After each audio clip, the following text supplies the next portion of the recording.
പ്രിയപ്പെട്ടവരെ, ഏദൻ തോട്ടത്തിൽ ദൈവം പറഞ്ഞു നന്മ തിന്മകളെ കുറിച്ചുള്ള അറിവിന്റെ വൃക്ഷത്തിന്റെ ഫലം തിന്നരുത്, തിന്നുന്ന നാളിൽ നീ മരിക്കും. ആ നന്മ തിന്മകളെ കുറിച്ചുള്ള അറിവിന്റെ വൃക്ഷത്തിന്റെ ഫലം തിന്നരുതെന്ന് ദൈവം പറഞ്ഞു. 2 വൃക്ഷഫലം അവിടെ ഉണ്ടായിരുന്നു, ജീവന്റെ വൃക്ഷത്തിന്റെ ഫലവും നന്മ തിന്മകളെ കുറിച്ചുള്ള അറിവിന്റെ വൃക്ഷത്തിന്റെ ഫലവും. ജീവവൃക്ഷത്തിൽ നിന്നും അവന് കഴിക്കാമായിരുന്നു, പക്ഷെ അവൻ കഴിച്ചില്ല. പക്ഷെ അവൻ കഴിക്കാൻ പോയത് എവിടെയാ? അവന് ജീവിക്കണം എന്നുള്ളതിനേക്കാൾ കൂടുതൽ അവന്റെ ആഗ്രഹം എന്താണ്? നന്മയും തിന്മയും അവൻ അറിയണം. അവൻ ഓൾറെഡി നന്മ എന്താണെന്ന് ദൈവം പറഞ്ഞു കൊടുത്തിട്ടുണ്ട്, തിന്മ എന്താണെന്ന് ദൈവം അവനെ പഠിപ്പിക്കണമെന്ന് ആഗ്രഹിച്ചില്ല. തിന്മ നീ അറിയണ്ടെന്ന് ദൈവം പറഞ്ഞത്.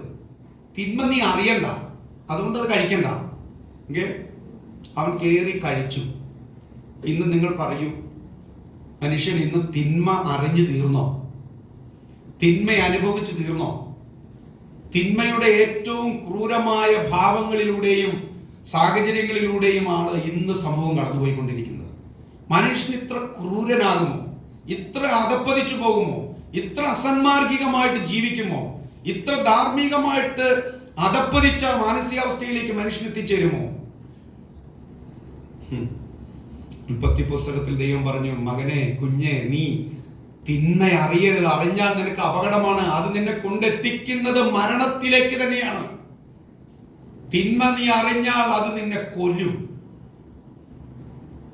തിന്മ അറിയരുതെന്ന് ദൈവം ആഗ്രഹിച്ചു, പക്ഷെ മനുഷ്യൻ തിരഞ്ഞെടുത്തത് തിന്മ അറിയണമെന്ന് അവന് ആഗ്രഹം. നന്മ തിന്മകളെ കുറിച്ചുള്ള അറിവ് കയറി കഴിച്ചു. ദൈവം അതിന്റെ കോൺസിക്വൻസ് എന്താണ്? അറിയുകയാണ് ഇന്ന് മനുഷ്യൻ. തിന്മ ഇന്ന് മനുഷ്യൻ അതിന്റെ ആഴവും അതിന്റെ പരപ്പും അതിന്റെ വീതിയും ഒക്കെ ഇന്ന് മനുഷ്യൻ അറിഞ്ഞുകൊണ്ടിരിക്കുകയാണ്. ഇന്ന് മനുഷ്യനെ ആ തിന്മ നശിപ്പിച്ചുകൊണ്ടിരിക്കുകയാണ്, മനുഷ്യനെ കൊന്നുകൊണ്ടിരിക്കുകയാണ്. എന്താ മനുഷ്യന് പ്രതീക്ഷയുള്ളത്? എവിടെയാ ഒരു വെള്ളി വെളിച്ചമുള്ളത്? ഈ മനുഷ്യൻ ദൈവത്തിങ്കിലേക്ക് തിരിച്ചു വരാതെ രക്ഷയില്ല. ഈ മനുഷ്യൻ ദൈവത്തിങ്കിലേക്ക് തിരിച്ചു വരാതെ